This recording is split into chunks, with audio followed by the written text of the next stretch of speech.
खुलुमबाय बिटिआर हालामनि गासै रायजो राजाफोरनिसिम जे आं दिनै दंफैयो बे माबायाव खांखा बस्तियाव जोंनि बिटिआर ओनसोलाव रायजो जानानै दङ मोनसे कमिउनिटि बे कमिउनिटियानो जाहैबाय मुनिया आरो लोगोसे बिसोरखौ जोंनि गोदोनि आबै आबौमोना सेलेफा होनना बुङोमोन। दा आं बिथांमोनजों लोगो हमनानै मोनसे सावरायनायदों जे बिथांमोननि कमिउनिटियाव मोनसे अर्गानाइजेसन दं। बे अर्गानाइजेसना मोनसे बेले बेजे जादों।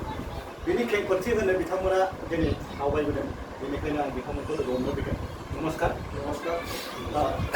যে আপোনালোকে আমাৰ আমাৰ বড়োলেণ্ডৰ বাসিন্দা হয়, আগৰ পৰাই আমাৰ বাসিন্দা হয়। আপোনালোকৰ এটা কমিউনিটি আছে, মুনিয়া বুলি কয়, চেলেপা বুলি কয়।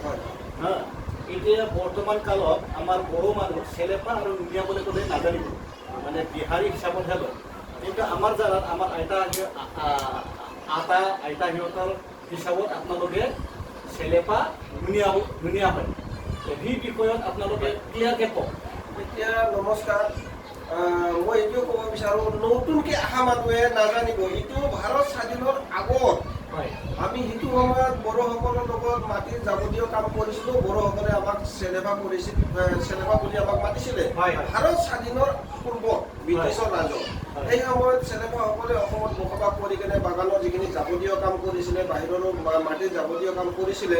আজি আমি বিটিআৰত 4-5টা ডিষ্ট্ৰিক্টত যিখিনি আমি আছোঁ, তেওঁলোকে আমাৰ এটা সংগঠন আছে, অল আছামতো আছে, কিন্তু অল আছামতো আমি ক'ব নাযাওঁ। মই যিহেতু বিটিআৰত বসবাস কৰোঁ, সেইদিনা আমি ৰবিবাৰে এটা আমাৰ মিটিং আছিলে। এই মিটিঙত আমাৰ নুনীয়াসকলে এটা চেণ্ট্ৰেল কমিটি আৰু ডিষ্ট্ৰিক্ট কমিটি বহিছিলে। এতিয়া কি হ'ল, ওদালগুৰি ডিষ্ট্ৰিক্টৰ যিখিনি কাৰভাৰ যিখিনি আমি কৰি আছোঁ, যিটো ছিষ্টেমত আমি লৈ যাই আছোঁ, এই চেণ্ট্ৰেল কমিটিৰ মানুহখিনি চব আমাৰ ডিষ্ট্ৰিক্টত, ওদালগুৰি ডিষ্ট্ৰিক্টত সোমাব খুজিছিলে। সেইটো কাৰণে অলপ এটা গণ্ডগোল হ'ল। গতিকে চেণ্ট্ৰেল কমিটিক কৈছোঁ, আপোনালোকেতো ইমান ডাঙৰ মানুহ, ইমান জেগাত এই সৰু সৰু জেগাত আপোনালোকে ল'ব নালাগে, আপোনালোকে উপদেষ্টা হ'ল। সেইটো কাৰণে এটা বহুত এটা খেলি মেলি আৰু গণ্ডগোল এটা হৈছে। এইটো আমাৰ বুজাবুজিৰ ভিতৰতে আছে। আপোনালোকৰ চেনেলক মই বহুত বহুত ধন্যবাদ জনাইছোঁ আৰু বহুত ভাল লাগিছে যে আপোনালোকে এটা নতুন চেনেল লৈ এইটো আমাৰ সৰু সৰু খবৰ ল'ব আহিছে, সৰু সৰু কমিউনিটিৰ আপোনালোকে খবৰ লৈছে। আজি বহুত ডাঙৰ ডাঙৰ চেনেল আছে, আমাৰ ওচৰত ঘূৰিবৰ কাৰণে নাহে, কিন্তু আপোনালোকে সৰু সুৰা চেনেলে আমাক খবৰ লৈছে। গতিকে মই কোটি কোটি আপোনালোকক মই ধন্যবাদ দিওঁ আৰু বহুত আপোনাক মানে কি ক'ম আৰু ইমান আমি আনন্দ, এনেকুৱা চেনেলে আমাৰ অসমত আৰু বিটিআৰত ভৰ্তি হৈ যাওক। আৰু এইটোৱে মই ভগৱানৰ আগত প্ৰাৰ্থনা কৰি কিনে আপোনালোকক মই ধন্যবাদ জনাইছোঁ। আচ্ছা, ঠিক আছে। এইখিনিতে মই জানিব বিচাৰিছোঁ যে যিকোনো কমিউনিটিত, আমাৰ বড়োৱে হওক, অসমীয়া হওক, চবতে কমিউনিটিত মানে চবেই লিডাৰ হ'ব খোজে। যে আপোনালোকে এতিয়া কৈছে 4 তাৰিখত আপোনালোকৰ মিটিঙত অলপ হেৰি হৈ গৈছে, মানে অলপ কনফ্লিক্টটো আহিছে, যে চবেই মানে চেণ্ট্ৰেলৰ পৰা ডিষ্ট্ৰিক্টত আহিব খুজিছে। সেইটো মানে চব জাতিতে থাকে। কিন্তু আপোনালোকে যে এটা বডি বনাইছে, আপোনালোকৰ জাতিৰ কাৰণে এটা অৰ্গেনাইজেশ্যন বনাইছে, খুব ভাল চিন্তাধাৰা কৰি ভাবি তুমি বনাইছে, এইটো খুব ভাল কথা। আপোনালোকৰ কমিউনিটিটো আগত চিনাকিটো দিব পাৰিব।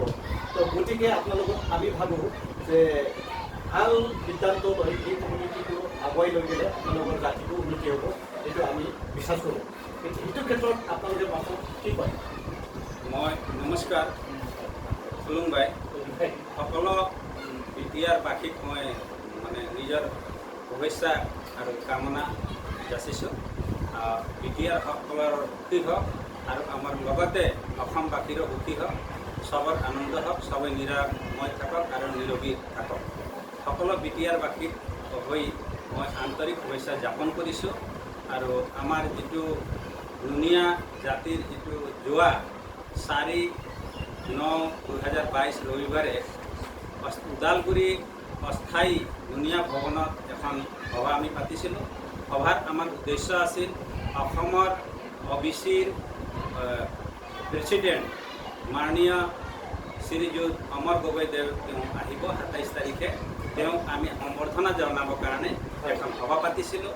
সেই সভাখনত সদৌ অসম নুনীয়া সন্মিলনীৰ ছেক্ৰেটাৰী আৰু তেওঁলোকৰ কিছুমান লগৰীয়া লগ হৈ আহি মানে জাতিৰ যিটো নুনীয়া সন্মিলনীৰ মহাসভাত তেওঁলোকে আহি উপস্থিত হৈয়ে গণ্ডগোলৰ সৃষ্টি কৰে আৰু সেই গণ্ডগোলত বিশৃংখলাৰ সৃষ্টি কৰে, যাতে এই জাতিটোৰ যিটো আমি জাতিৰ তেওঁলোকৰ আগুৱাই নিব বিচৰাৰ কাৰণে নিজৰ জাতি দুনিয়া জাতিক আগুৱাই নিব বিচৰাৰ কাৰণে আমি বড় ভাইসকলৰ লগত মিল হ'ব, এক হৈ খোজত খোজ মিলাই যাবৰ কাৰণে, অসমীয়া ভাইসকলৰ লগত আমি খোজত খোজ মিলাই যাবৰ কাৰণে আমাৰ যেনেকুৱা জাতি সব জাতিৰ পৰা যে পিছ পৰি গৈছোঁ, ঠিক আমি আমাৰ বড়ো ভাইসকল আৰু আমাৰ অসমীয়া ভাইসকল তেওঁলোকৰ লগত আমিও একেলগে খোজত খোজ মিলাই যাম বুলি আমাৰ চিন্তা আৰু ধাৰা, এই চিন্তাধাৰা আমি অনাগত দিনতো আমাৰ থাকিব।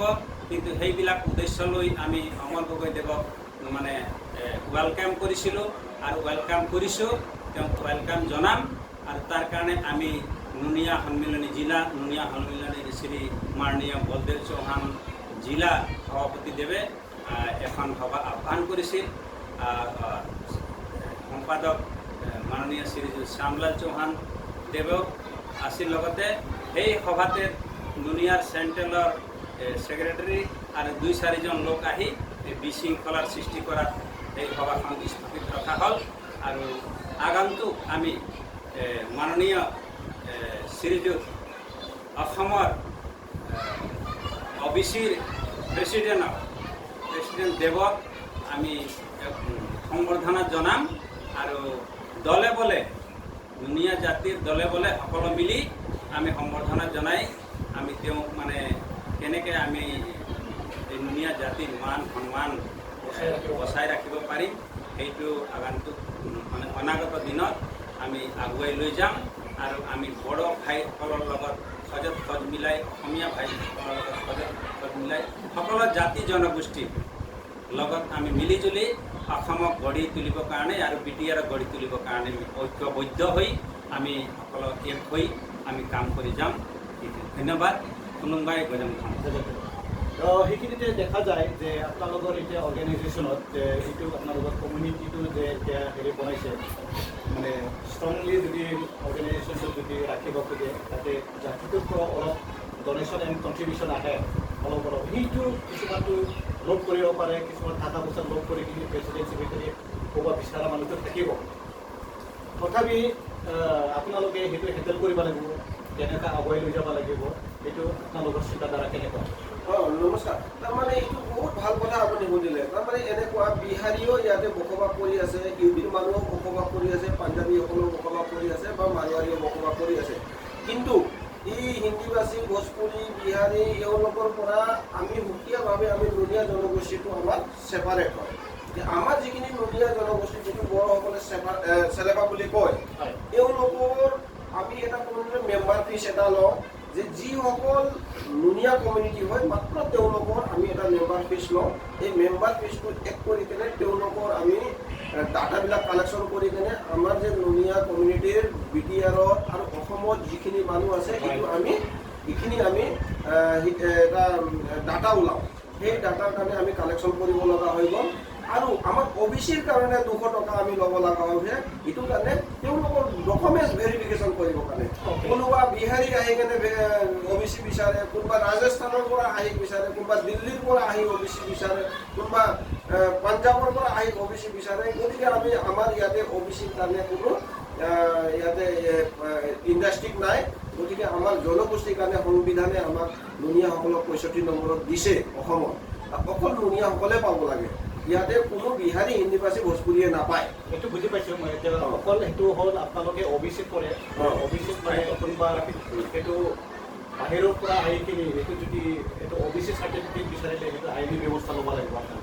আমি এইটোৰ কাৰণে আইনী ব্যৱস্থা লওঁ। অলৰেডি আমি DC ছাৰক আমি জনালোঁ। যিসকল স্থায়ী বাসিন্দা আৰু আমি পূৰ্বৰ পৰাই কাম কৰি অহা আমাৰ যিখিনি বসবাস কৰা আমাৰ সন্মিলনী আছে, আমাৰ সন্মিলনীয়ে আমাৰ এইটো কথাখিনি বুজি পাইছোঁ মই।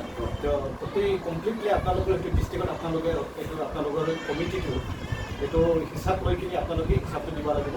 আৰু কাৰণ আপোনালোকৰ ছেপাৰেট ডাইৰেক্টৰেট আছে, OBCৰ কাৰণে ছেপাৰেট ডাইৰেক্টৰেট আছে, আপোনালোকৰ সুবিধাৰ কাৰণে আপোনালোকৰ আৰ্টিকেল আছে, ছেকশ্যন আছে।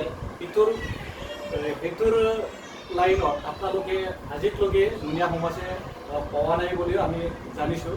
আৰু মোৰ হিচাপত পোৱা নাই কিজানি। আপোনালোকৰ OBCৰ কাৰণে বহুতো সুবিধা আহে, কিন্তু আপোনালোকে সেইটো পাবলৈ সক্ষম হোৱা নাই মোৰ হিচাপত। কিন্তু আপোনালোকে সেইটো আপোনালোকে হেণ্ডেল কৰিব লাগিব আৰু আপোনালোকে এইখিনি সময়ত যদি সেইটো চবেই যদি লিডাৰ হ'ব খোজে, চবেই চিন্তাধাৰা নকৰি কোনোবা টকাৰ লগত যদি লিডাৰ হ'ব খোজে সেইটো নহ'ব। আপোনালোকে সেইটো ঠিক হিচাপত লিমিটত আপোনালোকে সেইটো অৰ্গেনাইজেশ্যনটো চলাই লৈ গ'লে আপোনালোকৰ বহুত বেটাৰ হ'ব বুলি মই ভাবোঁ। হয়, তাৰমানে ভাৰতৰ এটা সংবিধান আছে, অসমৰ এটা সংবিধান আছে। আমাৰ OBCৰ যিটো লিষ্ট, অসমৰ যিটো লিষ্ট OBCৰ, এই OBC লিষ্টত XTGL-ত 65 নম্বৰ আছে আৰু XTGL-ত আমাৰ 90টা জাতি আছে। হয়, XTGL মানে মানুহবিলাকে মানে ভুল বুজে। এক্স আৰ্মি মানে কি জানে না, যিকোনো জাতি হ'ব পাৰে। XTGL মানে যিকোনো জাতি হ'ব পাৰে, ইয়াতে মানুহবিলাকে ভুল বুজে। কিন্তু তাতেও যিটো জাতিৰ লিষ্ট আছে, যিটো সংবিধানে যাক দিছে সেইটো পাবই, কিন্তু তাক কোনো অবজেকশ্যন কৰিব নোৱাৰে। কিন্তু অসম চৰকাৰে বা ভাৰত চৰকাৰে যিহেতু দিছে যে কিছুমান জনগোষ্ঠীয়ে অবজেকশ্যন কৰিবৰ কাৰণে বিচাৰে। গতিকে এই জনগোষ্ঠীসকলক কওঁ যে অলপ শিক্ষা দীক্ষা লওক, অলপ পঢ়ক লিখক, সমাজত পঢ়ক, তেতিয়া এওঁলোকে গম পাব আৰু। মই বুজি পাইছোঁ। তো এতিয়া ৰাইজে নিশ্চয় বুজি পাব যে আপোনালোকে আজি সেইটো মিডিয়াৰ থ্ৰু আপোনালোকে সেইটো প্ৰকাশ কৰিছে, খুব ভালৰ কথা। এতিয়া ৰাইজে বুজি পাব, চবেই বুজি পাব লাগিব। নহ'লে কোন জাতি আছে, ক'ত কি আছে, কোন ছেকশ্যনত কি আছে, কোন আৰ্টিকলত কি আছে, কোনো বুজি নাপায়। আজিকালি মিডিয়াৰ যুগ, মোবাইলৰ যুগ। আপোনালোকে গোটেই ডাটাটো গুগলৰ পৰা ডাউনলোড কৰিলে কৰিব পাৰিব, ষ্টাডি কৰিব লাগিব। গোটেই চৰকাৰে এভৰিথিং দি দিছে, কিন্তু সেইটো পাবলৈ সক্ষম হোৱা নাই। গতিকে মই আপোনালোকক পাই বহুত ভাল লাগিলোঁ, আনন্দ লাগিলোঁ। সেইখিনিতে মই আপোনালোকৰ পৰা মই বিদায় ল'ব খুজিছোঁ আৰু আপোনালোকক লগ পাম, নেক্সটত লগ পাব। নমস্কাৰ। খুলুমবাই। খুলুমবাই।